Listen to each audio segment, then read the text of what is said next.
Il a lui-même un problème. Alors, mais c'est vrai. On ne peut pas tenir un discours pareil et dire que le problème c'est les autres. Non, je pense que c'est d'abord l'ambition qu'il affiche au début. Moi, je ne suis pas pour cette stratégie. Alors, il faut que le ministre de la Sécurité revoie un peu sa façon d'agir. C'est pas normal. Allez-y. Donc, il y a un principe simple. Lorsque vous êtes ministre de la Sécurité, la sécurisation des citoyens vous incombe vous d'abord en premier. C'est à vous que cela incombe. Alors, qu'est-ce qu'il rend? Quels sont les comptes qu'on demande à ce ministre Keïra? Il est venu il n'y a pas longtemps. Vous comptez déjà le nombre de morts que nous avons.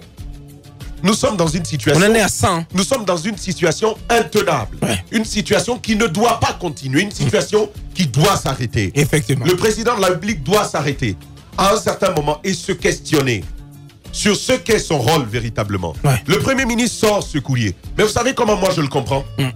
Je comprends en fait qu'il s'agit d'une situation où lui-même a les mains liées. Il ne sait plus quoi faire. Je suis d'avis. Et donc il veut prendre quelques initiatives, mais ce n'est pas facile, ce n'est pas évident. Ce que le Premier ministre est en train de faire, c'est de prendre l'opinion à témoin.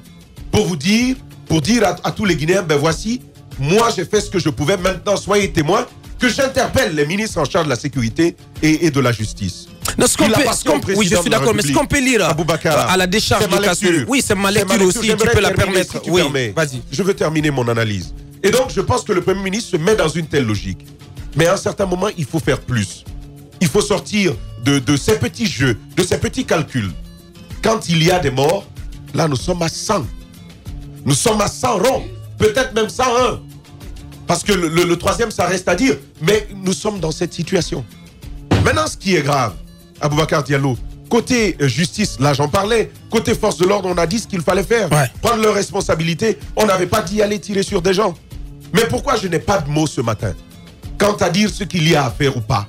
Pourquoi je n'ai pas de mots? Parce que même nos frères ne nous écoutent pas. Ouais. Nos frères qui sont assassinés ne nous écoutent plus. Ces familles-là ne nous écoutent plus. On leur a dit, même hier on parlait, on a dit ville morte. Mais tout l'axe était impraticable. Hier c'était chaud. Ouais. Des forces de l'ordre ont fui. C'était ici à Akosa. Ah, c'était à Akosa, oui. Ils ont fui et elles ont fui ces forces de l'ordre. Des jeunes sont sortis et elles ont poursuivi. Ces jeunes ont poursuivi les forces de l'ordre. Rien ne s'est passé. Mais à un certain moment, on ne sait plus à qui s'adresser. Parce que autant il y a de la dérive au sein des forces de sécurité, autant, Aboubacar Diallo, il y a de la dérive auprès de nos frères. Moi, on vient de l'apprendre qu'un policier a été tué à Wanindara. C'est une information qui reste à vérifier. Et bien, vous voyez ce que nous sommes en train de dire. On est dans une logique très spécifique et elle est claire. Nous sommes dans une logique de défiance. Plus personne ne veut entendre la voix de la raison. Les policiers font leur travail à leur façon. Et de l'autre côté, quand on demande, on sensibilise nos frères pour leur dire, quand on dit journée ville morte, c'est de rester à la maison.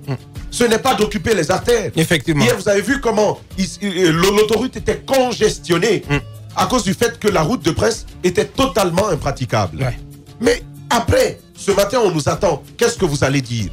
Qu'on n'ait pas déjà dit depuis 6 ans. Et vous qui êtes dans cette émission depuis plus longtemps. Ouais. Qu'est-ce que vous avez encore à dire qui n'ait jamais été dit? Rien. Moi, je veux dire en disant à ceux qui ont la charge de conduire notre pays. Quand un homme voit son frère tomber de cette façon, mourir de cette façon, une sœur voit son frère, ou un homme voit sa sœur, un membre de sa famille, quand un père de famille voit son fils en lequel il avait placé tous ses espoirs, il le voit tomber de cette façon, il voit son fils tomber de cette façon. Je vais vous dire, on va enterrer ces morts, mais leur histoire, la blessure qui va avec ne s'enterrera jamais tant qu'il n'y a pas de justice. Il n'y aura pas de justice. Bien, et ce qui peut se faire après ça, personne ne peut le prévoir. C'est pourquoi l'État doit se lever.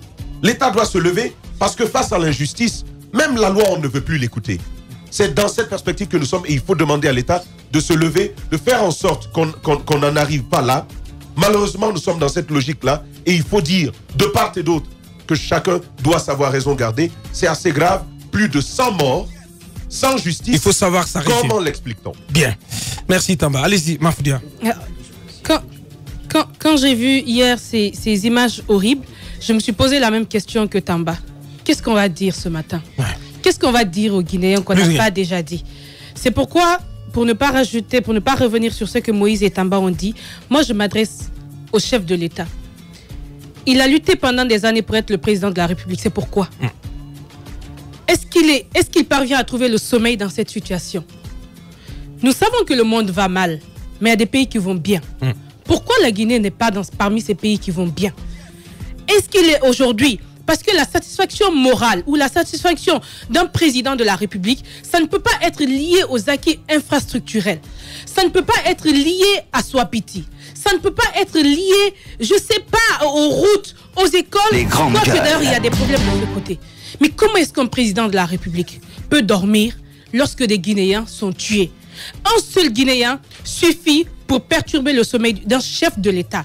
Je pose des questions parce que je ne sais pas ce qui se passe dans sa tête. Souvent, quand je le regarde, je suis à la télé, c'est des questions qui me reviennent en tête. Parce que je pense qu'un engagement politique, lorsqu'on se bat durant des années pour être président, pour être ministre, pour être quoi que ce soit, on y va dans le but de garantir un bien-être. On y va dans le but de garantir la vie, de sécuriser la vie de ses concitoyens, de ceux qui acceptent de vous suivre et même de ceux qui n'acceptent pas de vous suivre. Parce que c'est pas parce qu'ils ne vous aiment pas, mais c'est parce qu'ils préfèrent une autre logique qu'à votre logique. Mais ces Guinéens sont des Guinéens que vous êtes censés protéger. Que fait le chef de l'État? Aujourd'hui, on parle du ministre Cheikh Sako, on parle de ce courrier du Premier ministre. Mais c'est une équipe qui a formé le chef de l'État. Donc, bien évidemment, lorsque des mesures fortes doivent être prises, eh bien, ça viendra du sommet. Qu'est-ce qui se passe? Le président ne se sent toujours pas concerné. Pourquoi des Guinéens peuvent continuer à mourir comme ça? Je pense qu'à un moment, dans ce studio, qu'est-ce qu'on peut... On ne trouve plus les mots. Mais il faut faire très attention. Ouais. Il faut faire très attention parce que une telle réalité, et bien évidemment, ça a des conséquences très fâcheuses. Et ça, personne n'est censé l'ignorer. Et après qu'on ne vienne pas nous vendre autre chose. Je le dis tout le temps. Je suis de ceux qui parlent tout le temps de paix. Lorsque la situation se corse comme ça.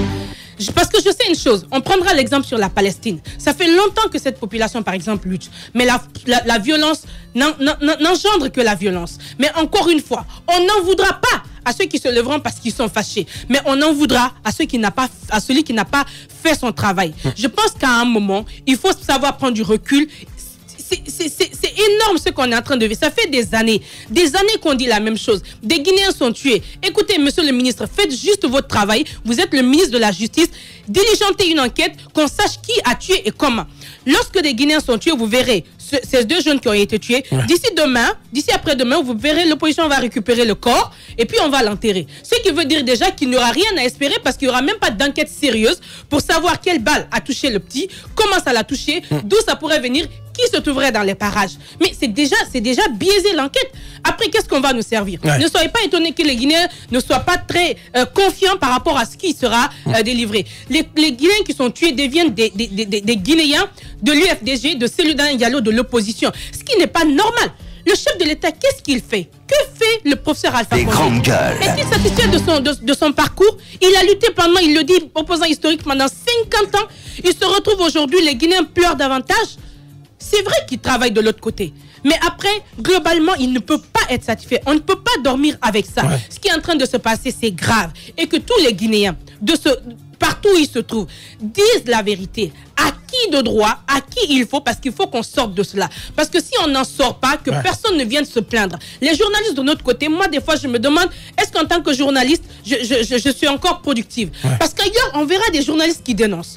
Et puis, la justice qui se met en branle. Parce que si on avait commencé à sanctionner le premier coupable de la première victime, on n'en sera pas là. Effectivement. Mais aujourd'hui, on se retrouve à revenir sur la même chose. Moi, je ne comprends pas. Il faut que le président de la République se pose, qu'il arrête, qu'il regarde ces Guinéens, parce qu'après, l'histoire ne retiendra rien d'autre que ces tueries. Ça, c'est clair. Merci, Bafoulia. Et ces informations de nos confrères des RFI, il était alors 19h45, toujours selon les proches des victimes, lorsque Mamadou Bella Baldé, un diplômé en relations internationales sans emploi, et Mamadou Alimou Diallo, commerçants, ont quitté la prière, voulant aller chez des voisins pour regarder les matchs de la Ligue des champions européenne.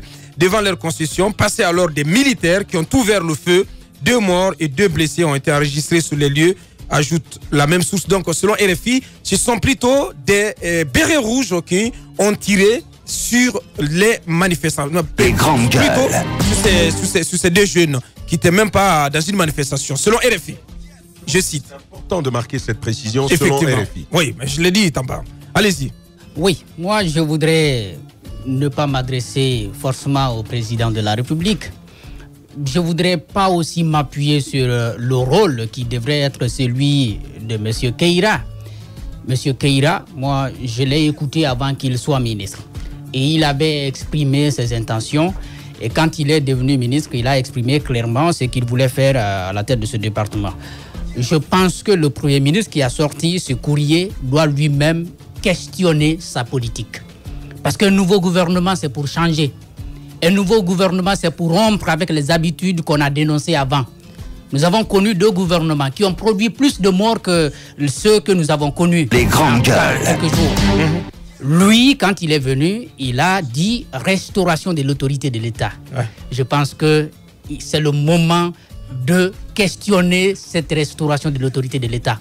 On n'est pas en train de parvenir. Et je ne crois pas qu'il soit capable de parvenir à restaurer l'autorité de l'État de cette façon. Ça va être un chaos. C'est le chaos qui va continuer à s'installer. On ne peut pas... On ne peut pas jouer au Cassandre quand même. Non, écoutez, je crois que Maf l'a dit.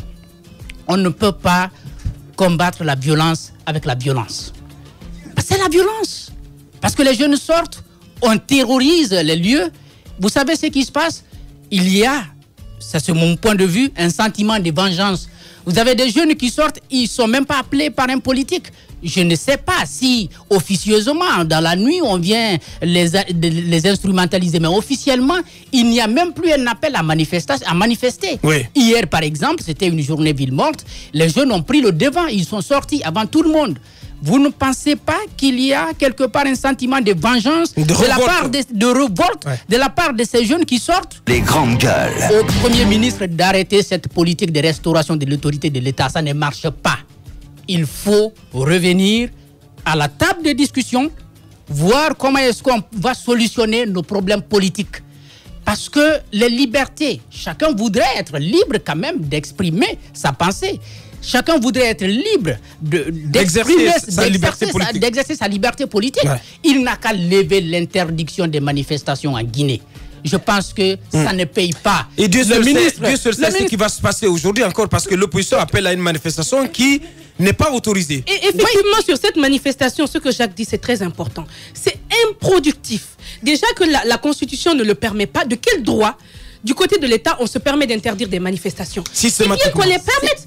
Qu'on leur permette, on marche d'un point à un autre, et puis la marche est encadrée, c'est organisé, et puis c'est fini, les gens rentrent. On se rend après. Maintenant, bien sûr, ça peut, c'est pas écarté qu'il y ait des débordements, mais justement là encore, les forces de l'ordre devront jouer leur rôle normalement de façon très professionnelle, mais qu'on arrête ça, qu'on arrête de risquer la vie des Guinéens juste parce qu'on veut interdire. De quel droit on interdit les manifestations? Bien, ma parce qu'encore une fois, même s'il sort ses lettres, nous allons toujours dire que Keïra agit sous son autorité. Les grandes gueules. D'abord sous son autorité avant l'autorité du président de la République. Ouais.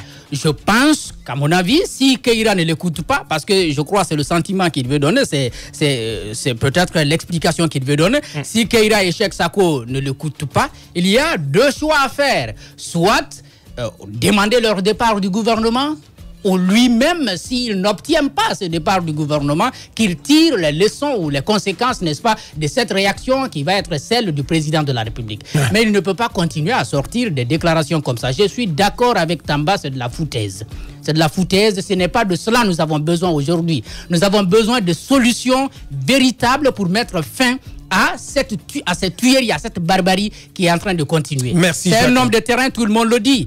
Avant qu'il ne soit là, il a été conseiller, ensuite ministre d'État, ministre des Investissements. Il a envie d'apporter de l'argent à la Guinée. Il a envie d'amener les investisseurs chez nous pour développer le pays. Ça ne marchera pas avec sa politique de restauration de l'autorité de l'État. C'est un échec. Il faut l'arrêter. Il faut lever l'interdiction des manifestations et il faut ouvrir les voies de discussion normales pour trouver des solutions à nos problèmes politiques. Parce que c'est la politique qui a amené la violence dans ce pays. Merci Jacques. Allez, Moussa, pour clore.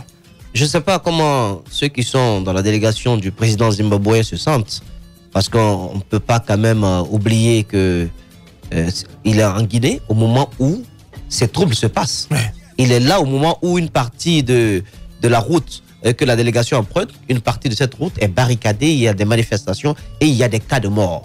Je pense que c'est encore une mauvaise publicité pour ce pays. Et j'aimerais faire cette réflexion. J'espère qu'au lendemain, parce qu'on finira tôt ou tard par sortir de cette crise, par un accord. J'espère qu'au lendemain de la signature de cet accord, on va également sortir de terre toutes les âmes qui ont été arrachées. Sincèrement. J'espère que quand les politiques vont s'entendre autour de la table, parce qu'un jour, il va falloir qu'ils le fassent, en paraphant des accords, j'espère que ce jour-là, ils se rendront également au cimetière pour réveiller toutes ces personnes injustement tuées lors de ces manifestations. Merci. Je veux aussi appeler à la retenue, même si c'est difficile, même si ça peut me valoir des lynchages, mais je le dis. Les intellectuels de tous bords, surtout qui sont au sein des partis politiques, au sein de l'opposition, j'aimerais leur dire que ce sont des lumières et que leur message compte beaucoup. Et que, en comprenant la gravité de la situation dans laquelle se trouvent leurs sympathisants, leurs militants, ils doivent pouvoir avoir le discours qu'il faut afin que ces militants ne se radicalisent pas de plus et que le sang ne coule pas de plus. Les messages comptent beaucoup pour ces lumières. J'ai lu quelques posts venant d'eux. Ce n'est pas du tout à jouer une sorte d'équilibrisme à la con, non, mais c'est être réaliste. On ne peut pas en rajouter sur de l'huile qui est en train de bouillir. On ne peut pas en rajouter sur une casse qui est déjà en feu. Il faut appeler. Il faut les appeler à la retenue. Ils peuvent faire quelque chose. On peut dénoncer, on peut permettre à ce que l'opinion publique nationale et internationale se rende compte des atrocités qui se passent autrement que de dire à ses concitoyens faites-vous entendre autrement, faites ceci, faites cela. Les grandes gueules. Et ne cataloguez pas ce qui se passe. Ce à quoi nous avons affaire, je le dis encore une fois, nous avons affaire à un ennemi commun. Cet ennemi s'appelle l'injustice. Ne donnez pas, s'il vous plaît, une ethnie à ça. Cet ennemi s'appelle l'injustice. Si vous donnez une ethnie à cet ennemi, ça veut dire que moi qui ne suis pas peut-être de cette ethnie, je n'ai pas le droit de compatir. Je n'ai pas le droit de me rebeller. Je n'ai pas le droit d'être touché au fond de moi-même. Parce que nous sommes une nation. Nous sommes tous des Guinéens. Et face à l'injustice, on n'a pas à se poser des questions. Est-ce que je dois équilibrer ou pas? Non. Je me révolte contre l'injustice. Et c'est de l'injustice qu'il s'agit sur l'Axe Le Prince. Pour des jeunes qui ont été injustement tués, la faute, c'est à l'injustice. Et ce n'est pas du tout lié à cette histoire d'ethnie. N'amenons pas le débat à ce niveau-là. Il faut plutôt mettre l'État face à ses responsabilités parce que l'État n'est pas en train de prendre en compte le fait qu'il s'agit de vies humaines qui sont arrachées de façon aussi barbare. Moussa Moussa. Mafia pour clore. Et dans nos décomptes, en parlant de l'État, il faudra surtout ne pas oublier de globaliser, parce que si on globalisait aujourd'hui, depuis l'arrivée du professeur Alpha Condé, il y a plus de 115 morts, parce que quand on prend les enfants qui ont été tués, beaucoup de Guinéens dans d'autres cadres, les jeunes qui ont été tués dans le cadre des manifestations contre le manque de courant, tellement de morts. Si on ajoute tout ce beau monde, franchement, le chef de l'État, il n'a qu'à se questionner sur sa gestion. Voici ce qu'on pouvait dire ce matin d'un pays triste et presque à la dérive. Politiciens véreux, fonctionnaires corrompus, promoteurs immobiliers voyous, justice passive. La Guinée devient-elle mafieuse ? Les grandes gueules d'Adafo Média ne lavent pas plus blanc, mais vous permettent de défendre votre pays en vous informant. Avec les grandes gueules d'Adafo Média, dénoncez les turpitudes, nous garantissons le secret des sources. Envoyez vos documents à espacefmguinée.info, rubrique Contact. Les grandes gueules d'Adafo Média, ou le socle de la liberté d'expression en Guinée. Bien, on va marquer une pause pour nos obligations commerciales et derrière on revient pour continuer cette émission avec nos invités Maître Thierno Souleymane Baldé, avocat de l'UFDG, Monsieur Kali Diallo de la baïonnette intelligente. Ils vont intervenir dans la deuxième partie de cette émission. Véritable success story de la radio Espace Guinée, les grandes gueules, détentrices des meilleurs scores radio en Guinée, de la meilleure émission talk show, a donné le créneau horaire du départ au bureau et du retour à la maison, récoltant depuis des années consécutives le titre d'émission la plus écoutée en Guinée, toutes catégories confondues.